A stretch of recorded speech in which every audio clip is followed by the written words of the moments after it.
Hello बच्चों, कैसे हो बच्चों। जैसा कि बोर्ड एग्जाम है, बोर्ड एग्जाम जो कि 21 तारीख को है, ठीक है। तो हम उसके लिए आज कुछ इंपॉर्टेंट टॉपिक्स को देखेंगे जो कि आप लोग कर सको इजीली, क्योंकि इतना समय नहीं बचा है कि हम बहुत डिटेल में जाएं। तो हम आज मोटा मोटा देखेंगे कि क्या क्या आपको बता सकते हैं, ठीक है। जैसे बच्चों अगर 12th के चैप्टर्स को देखो तो पहला चैप्टर है बच्चों इलेक्ट्रिक चार्ज एंड फील्ड, दूसरा चैप्टर है बच्चों इलेक्ट्रिक पोटेंशियल एंड कैपेसिटेंस, तीसरा चैप्टर है बच्चों करंट इलेक्ट्रिसिटी। उसके बाद बच्चों आता है मूविंग चार्ज एंड मैग्नेटिज्म, और उसके बाद आता है मैग्नेटिज्म एंड मैटर, फिर उसके बाद आता है बच्चों ईएमआई, और उसके बाद आता है एसी, ठीक है। इसके बाद जो बच्चों आता है ईएम वेव, और फिर आता है रे ऑप्टिक्स, फिर आता है वेव ऑप्टिक्स, ठीक है। उसके बाद जरा देखोगे यहाँ पे देखोगे और कुछ चैप्टर वेव ऑप्टिक्स के बाद जरा देखो क्या बच रहा है, ड्यूअल, एटम और न्यूक्लियाई। तो बच्चों ये सारे चैप्टर्स हैं। तो देखोगे ना बच्चों, जो बोर्ड का पैटर्न है उसमें इन तीन चैप्टर से बच्चों 16 नंबर का पूछा जा रहा है, ठीक है। और यहाँ पे देखोगे बच्चों इन चारों चैप्टर से एसी तक इससे पूछा जा रहा है आपका जो बच्चों 17 नंबर का, ठीक है। कितने नंबर का? 17 नंबर का पूछा जा रहा है। उसके बाद बच्चों इन चैप्टर से ईएम वेव, रे ऑप्टिक्स और वेव ऑप्टिक्स से आपका पूछा जा रहा है 18 नंबर का, ठीक है। और यहाँ पे बच्चों एक चैप्टर रह जा रहा है सेमीकंडक्टर, इससे पूछा जा रहा है बच्चों 12 नंबर का, और सेमीकंडक्टर से 7 नंबर का। ये चैप्टर वाइज वेटेज है बच्चों, ठीक है। अब यहाँ पे देखोगे इस पहले चैप्टर से 5 नंबर का, ठीक है। यहां से इससे 5 नंबर का, और करंट इलेक्ट्रिसिटी से कितने नंबर का बच्चों? 6 नंबर का पूछा जाएगा, ठीक है। उसी तरीके से अगर देखोगे ये chapter magnetism and moving charge and magnetism 6 number का, मैग्नेटिज्म एंड मैटर जो है बच्चों इससे 5 नंबर का, ईएमआई से 4 नंबर का, और एसी से 2 नंबर का। ये बच्चों ये मैंने अपने हिसाब से कैलकुलेट किया है कि लगभग इतना वेटेज दिया जाएगा। ईएम वेव अगर देखेंगे बच्चों तो ईएम वेव हमारा जो है ये 4 नंबर का, और रे ऑप्टिक्स से क्योंकि डेरिवेशन आता है तो इसको हमने 10 नंबर दे दिया, और जो हमारा बच्चों ये बचेगा वेव ऑप्टिक्स वो बचेगा कितना बच्चों? 4 नंबर। यहाँ पे तीनों चैप्टर को मैंने इक्वली डिवाइड किया है 4-4 नंबर का। तो इस तरीके से कुछ पूछा जाएगा। अब एक चीज जरा देखो बच्चों कि हम यहाँ पे देखेंगे इन चैप्टर्स में क्या इंपॉर्टेंट है। जैसे इलेक्ट्रिक चार्ज एंड फील्ड में अगर देखें बच्चों, इलेक्ट्रिक चार्ज एंड फील्ड में, ठीक है, इलेक्ट्रिक एंड चार्ज फील्ड में यहाँ पे बच्चों कूलम्स लॉ देख लेना, क्योंकि यहाँ से न्यूमेरिकल आने के चांसेस हैं। कूलम्स लॉ में जो है देखोगे बच्चों वेक्टर फॉर्म में, ठीक है, कूलम्स लॉ वेक्टर फॉर्म में देख लेना। उसके बाद बच्चों यहाँ पे देखोगे इलेक्ट्रिक डाइपोल आएगा, ठीक है, इलेक्ट्रिक डाइपोल, जहां पे मैंने बताया था कि इलेक्ट्रिक डाइपोल में तुमने यहाँ पे इलेक्ट्रिक फील्ड देख लेना एक्सियल पे और इक्वेटोरियल पे। गॉस लॉ देख लेना, ठीक है, गॉस लॉ। और गॉस लॉ के जो 2-3 एप्लीकेशंस हैं उन एप्लीकेशंस का डेरिवेशन पूछा जाता है बच्चों, तो ये पढ़ लेना पहले चैप्टर में बच्चों। और इलेक्ट्रिक डाइपोल में बच्चों क्या होता है कि इसका यूनिट देख लेना, डायमेंशन देख लेना। सेकंड चैप्टर में चले जो पोटेंशियल एंड कैपेसिटेंस में, पोटेंशियल एंड कैपेसिटेंस में अगर देखेंगे इलेक्ट्रिक पोटेंशियल एंड कैपेसिटेंस में सबसे पहले बच्चों आप लोग देखोगे इक्विपोटेंशियल सरफेस, ठीक है, इक्विपोटेंशियल सरफेस देखोगे। अब इक्विपोटेंशियल सरफेस के बाद जो बच्चों आता है पोटेंशियल, जैसे यहाँ पे हम electric field due to dipole देखते हैं, उसी तरीके से यहाँ पे देखेंगे पोटेंशियल ड्यू टू डाइपोल। यहाँ पे एक डेरिवेशन है बच्चों, ये डेरिवेशन रट जाना, ठीक है। उसके बाद हमारा आता है कि इसमें देखोगे electric potential due to dipole हो गया, और इसमें कैपेसिटर आता है। तो कैपेसिटर पे बच्चों बहुत ध्यान से इसका डेरिवेशन जो कैपेसिटर का आता है, ये एक पैरेलल प्लेट कैपेसिटर है, उसमें एक डाइलेक्ट्रिक प्लेस कर दिया गया जिसकी थिकनेस टी है और इनके बीच में डी है। तो इसका जो फार्मूला होता है बच्चों, वो फार्मूला जो है याद कर लेना, जो आता है C इक्वल टू कितना बच्चों? एप्सिलॉन नॉट A अपान कितना D माइनस टी प्लस कितना T अपान में K क्या होता है? डाइलेक्ट्रिक कांस्टेंट, ये वाला डेरिवेशन। और इसके बाद मैंने जो बच्चों नोट्स में बताया आप लोगों को कुछ डिफरेंट केसेस बताया है कि अगर यहाँ पे पूरा फुल थिकनेस का है, मतलब कि जितना डिस्टेंस है इन दोनों की प्लेट के बीच में, अगर उतने थिकनेस का डाइलेक्ट्रिक प्लेस कर दिया जाएगा तो क्या होगा, मेटल प्लेस कर दिया जाएगा तो क्या होगा, ये सारी चीजें मैंने बताया हुआ है। उसके बाद बच्चों हमारा तीसरा चैप्टर है करंट इलेक्ट्रिसिटी। करंट इलेक्ट्रिसिटी में बच्चों ओम्स लॉ देख लेना, उसकी लिमिटेशंस को देख लेना। और आप अगर देखोगे बच्चों इसमें ओम्स लॉ में रेसिस्टिविटी आता है, ठीक है, केसीएल है, केवीएल है, बीटस्टोन ब्रिज है, ठीक है, इन सब चीजों को देख लेना। मूविंग चार्ज एंड मैग्नेटिज्म में अगर देखोगे बच्चों, मूविंग चार्ज एंड मैग्नेटिज्म में सबसे पहले देखना बच्चों, यहाँ पे अगर देखो मूविंग चार्ज एंड मैग्नेटिज्म में मोशन देखना होगा, मोशन इन मैग्नेटिक फील्ड, ठीक है, मोशन इन मैग्नेटिक फील्ड देखना होगा बच्चों।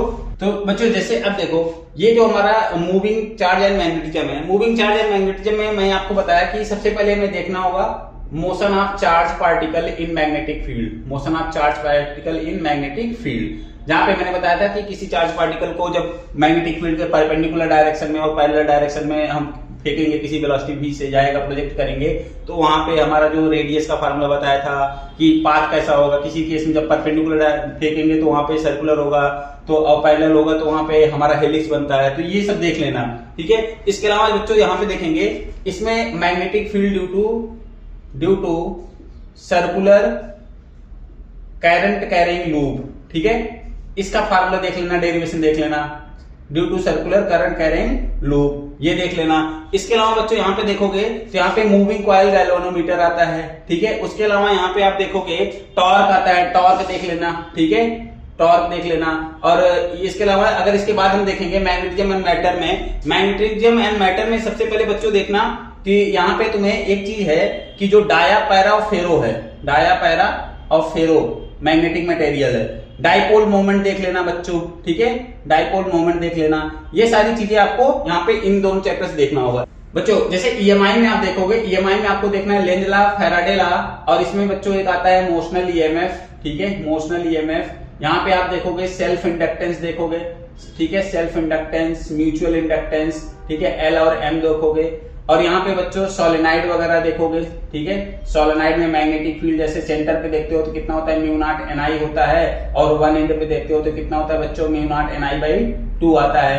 तो ये सारे देख लेना अच्छे से बच्चों। इसके बाद अगर हम एसी पे चले तो एसी अगर देखोगे बच्चों, अब जैसे बच्चों एसी का देखेंगे, एसी में 2-3 चीजें आपको देखनी होंगी। एसी में जैसे आपको देखना है कि एक तो डिफरेंट टाइप्स ऑफ सर्किट है, जैसे आरसी है, एलआर है, और यहाँ पे जो है एलसीआर सर्किट है, ठीक है, और यहाँ पे देखोगे ये तीनों सर्किट है। इन तीनों सर्किट में जो बच्चों तुम्हारा करंट का आईआरएमएस करंट वगैरह देखना होगा। इसमें बच्चों तुम्हें पावर देखना होगा, ठीक है, और यहाँ पे कॉस फाई जो होता है जिसको पावर फैक्टर कहते हैं, ये देखना होगा। ये सारी चीजें यहाँ से बच्चों न्यूमेरिकल आने के चांसेस हैं, ठीक है, यहाँ से इस पे न्यूमेरिकल आ सकता है, तो इसका ध्यान रखना है, इसको अच्छे से पढ़ना होगा।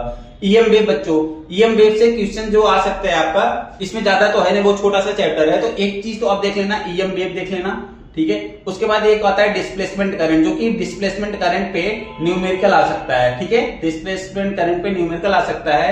इसके अलावा बच्चों नेचर ऑफ ईएम वेव देख लेना। नेचर ऑफ ईएम वेव में जैसे बताया था ना कि वहां पे डिफरेंट टाइप्स ऑफ जो हमारे स्पेक्ट्रम होते हैं, जैसे देखोगे गामा रे होता है और तुम्हारा अल्फा रेज होता है, इन सब का तुम्हें क्या करना होगा, फ्रीक्वेंसी, वेवलेंथ, और कहां पे एप्लीकेशन, मेनली एप्लीकेशन देख लेना, फ्रीक्वेंसी देख लेना और वेवलेंथ देख लेना।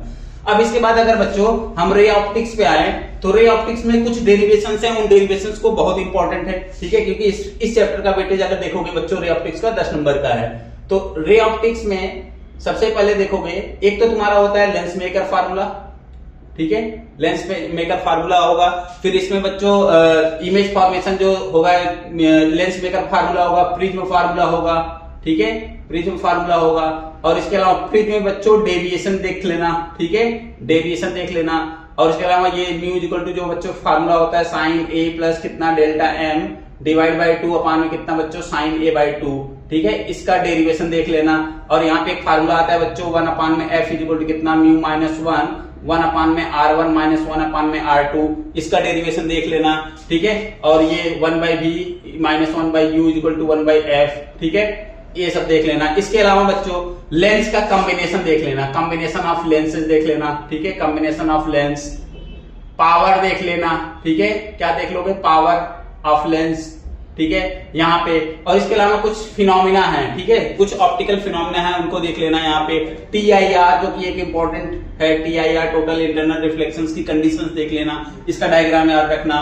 और इसके अलावा अगर बच्चों देखोगे जैसा कि क्वेश्चन पूछा जाता है कि लेंस को अगर हम वर्टिकली डिवाइड करते हैं, जैसे यहाँ पे कॉन्वेक्स लेंस है, इसको हम एक बार यहाँ पे ऐसे कट करेंगे तो इसका अगर फोकल लेंथ एफ दिया है तो यहाँ पे इस तरीके से बच्चों 2 लेंस बनेगा, और तुमसे जो पूछ लेगा किसी एक का फोकल लेंथ कितना होगा, या इसको ऐसे कट कर देगा तो कितना होगा, ये वाले न्यूमेरिकल देख लेना बच्चों, ठीक है, इसमें न्यूमेरिकल पूछा जा सकता है। इसके अलावा बच्चों जैसे हम आएंगे तो वेव ऑप्टिक्स, वेव ऑप्टिक्स का जो वेटेज है बच्चों वो 4 नंबर का, मैंने अपने हिसाब से 4 नंबर का डिवाइड किया है। वेव ऑप्टिक्स में कुछ डेरिवेशंस हैं, जैसे डेरिवेशन में देखोगे सबसे पहले हाइजेंस प्रिंसिपल क्या होता है, ठीक ठीक है।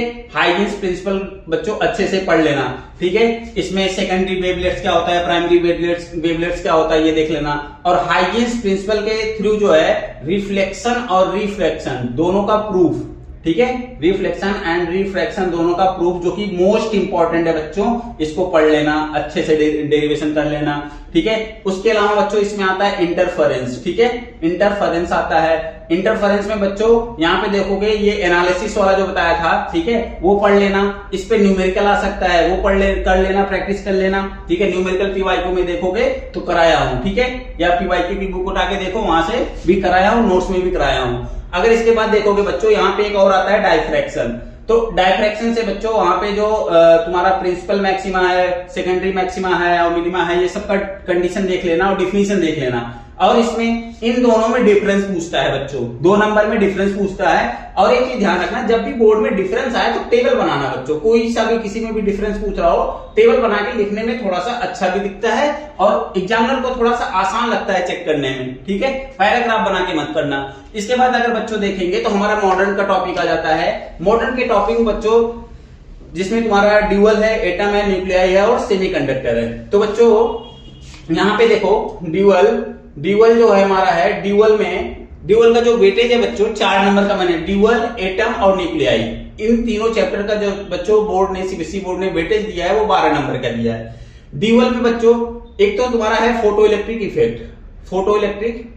इफेक्ट, ठीक है, डी ब्रॉगली वेवलेंथ, ठीक है, डी ब्रॉगली वेवलेंथ, यही 2 चीज है जिसपे तुमसे सबसे ज्यादा क्वेश्चन पूछता है। फोटो इलेक्ट्रिक इफेक्ट में जो 2-3 ग्राफ है, इंटेंसिटी का, फ्रीक्वेंसी का और वहां पे तुम्हारा स्टॉपिंग पोटेंशियल का, ये सब ग्राफ जो है अच्छे से देख लेना, ठीक है, ये सब ग्राफ अच्छे से देख लेना। और यहाँ पे डी ब्रॉगली वेवलेंथ का देख लेना। एटम में बच्चों देखोगे तो एटम में सबसे पहले तो रदरफोर्ड एक्सपेरिमेंट देख लेना। और इसके अलावा यहाँ पे देखोगे बच्चों रदरफोर्ड एक्सपेरिमेंट के पे जितने भी क्वेश्चंस आए हैं उनको कर लेना। न्यूक्लियाई में बच्चों अगर देखोगे तो न्यूक्लियाई में तुम्हारा वही बाइंडिंग एनर्जी कर्व जो है वो पूछा जाता है, ठीक है। स्टेबिलिटी से क्वेश्चन पूछा जाता है कि कोई न्यूक्लियस स्टेबल है कि नहीं है, ठीक है, वहां पे क्यू एनर्जी वाला फार्मूला पूछता है। और इसके बाद बचता है बच्चों आपका लास्ट चैप्टर सेमीकंडक्टर, जो कि 7 नंबर का है। इससे बच्चों 5 नंबर के क्वेश्चन उस पे हम बाद में आते हैं। इससे देखोगे इसमें 2-3 चीजें हैं। एक तो है तुम्हारा पीएन जंक्शन, ठीक है, पीएन जंक्शन है। और पीएन जंक्शन में भी देखोगे बच्चों एक तो डायोड है, डायोड में जिसमें तुम्हारा पी टाइप और एन टाइप आता है, ठीक है, पी टाइप और एन टाइप आएगा। और एक आएगा एक्सट्रिंजिक सेमीकंडक्टर, ये तो एक्सट्रिंजिक का है। एक आता है इंट्रिंजिक सेमीकंडक्टर, तो डोपिंग आता है, डोपिंग देख लेना। उसके बाद अगर पीएन जंक्शन होता है बच्चों, इसका बाइसिंग देख लेना, फॉरवर्ड बाइसिंग और रिवर्स बाइसिंग देख लेना आप लोग। इसके अलावा अगर देखोगे तो इसमें जो इंपॉर्टेंट एक बनता है वो बनता है हाफ वेव रेक्टिफायर और फुल वेव रेक्टिफायर, जहां से बच्चों लॉन्ग क्वेश्चन बन सकते हैं, ठीक है, क्योंकि इस चैप्टर का वेटेज 7 नंबर का है। अगर एक क्वेश्चन भी वहां पे 5 नंबर में या 3 नंबर में डाल देता है तो half wave rectifier, full wave rectifier. और बच्चों आईवी कैरेक्टरिस्टिक्स ये ध्यान से पढ़ लेना दोनों का, ठीक है, फॉरवर्ड बाइसिंग और रिवर्स बाइसिंग में आईवी कैरेक्टरिस्टिक बोलता है, तो वहां से ये देख लेना। अब बच्चों अगर जैसे हम देखें तो हमारे पास जो है कुछ ये देखते हैं कि 5 नंबर का क्वेश्चन बन कहां से सकता है। बच्चों यहाँ पे देखोगे रे ऑप्टिक्स का हमने 10 नंबर का वेटेज दिया है और यहाँ से 5 नंबर का क्वेश्चन, 5 मार्क का क्वेश्चन बन सकता है।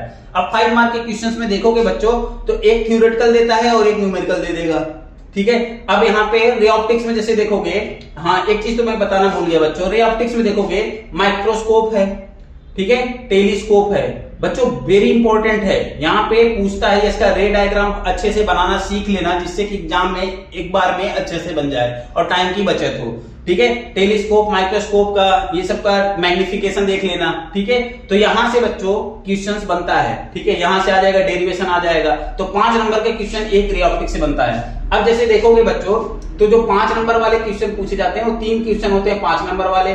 3 नंबर वाले जो होते हैं बच्चों वो 7 क्वेश्चन होते हैं। 2 नंबर वाले जो बच्चों 5 क्वेश्चन होते हैं और 1 नंबर वाला जो होता है बच्चों 16 क्वेश्चन होता है, ठीक है। और 2 पैसेज होते हैं 4-4 नंबर के। अब देखो जरा बच्चों 5 नंबर के क्वेश्चन एक रे ऑप्टिक्स से बनने के चांस है, ठीक है। और यहां से तुम्हारा इन तीनों चैप्टर से एक बनने का चांस है, क्योंकि ये 16 नंबर का वेटेज दे रखा है। एक जो 5 नंबर का क्वेश्चन बनने का चांस है वो इस 17 नंबर वाले से बनने का चांस है, ठीक है। 17 नंबर में आपसे एसी से भी बना के पूछ सकता है, या मूविंग चार्ज एंड मैग्नेटिज्म से भी बना के पूछ सकता है, या ईएमआई से भी पूछ सकता है। तो एक बार पीवाईक्यू का एनालिसिस कर लो और पीवाईक्यू देख लो कि 5 नंबर वाले क्वेश्चन कहां से जनरली पूछे गए हैं, ठीक है। तो ये रहा पूरा बच्चों हमारा जो है आज का डिस्कशन। आप यहाँ पे जो भी मतलब कि जितने दिन भी बच्चे हैं आपके पास, आप सिर्फ पीवाईक्यू लगाओ बच्चों और अपने कंसेप्ट को अच्छे से रिमेंबर करो, ठीक है। तो इतना ही है बच्चों, थैंक यू सो मच।